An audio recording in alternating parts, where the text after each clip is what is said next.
ایک دفعہ کا ذکر ہے، ایک جنگل میں بہت تیز دوڑتا ہوا خرگوش رہتا تھا۔ اسے اپنی تیزی سے دوڑنے کی صلاحیت پر بہت فخر تھا۔ اسی جنگل میں ایک چھوٹا کچھوا بھی تھا جو بہت آہستہ چلتا تھا۔ جب کچھوے نے دیکھا کہ خرگوش اپنے دوڑنے کی صلاحیت پر بہت زیادہ مغرور ہوتا جا رہا ہے تو اس نے خرگوش کو دوڑ میں للکار دیا۔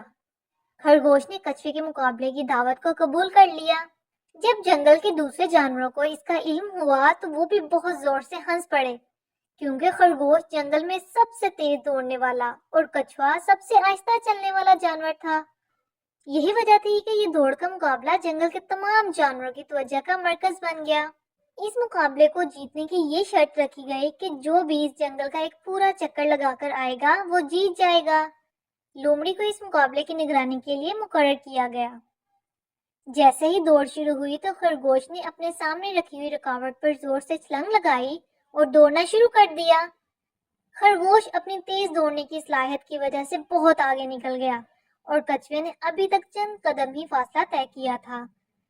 جب خرگوش آدھے راستے پر پہنچا تو اس نے اپنے پیچھے کی طرف دیکھا پر کچھوا اسے دور دور تک نظر نہ آیا۔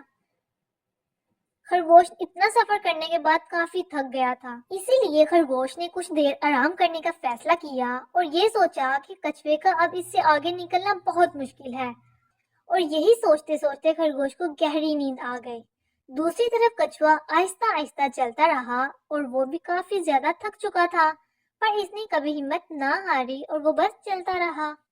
کافی دیر گزرنے کے بعد جب خرگوش کی آنکھ کھلی تو اسے کچھوا دور دور تک نظر نہ آیا۔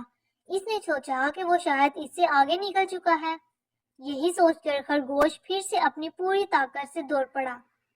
اس وقت تک بہت دیر ہو چکی تھی، کیونکہ کچھوا پہلے سے جنگل کا ایک چکر لگا کر اس مقابلے کو جیت چکا تھا۔ پیارے بچوں، اس کہانی سے ہمیں یہ سیکھ ملتی ہے کہ ہمیں کبھی بھی اپنے آپ پر غرور نہیں کرنا چاہیے۔ مزید اچھی ویڈیوز دیکھنے کے لیے اس ویڈیو کو لائک اور شیئر کریں اور میرے چینل کو سبسکرائب کریں۔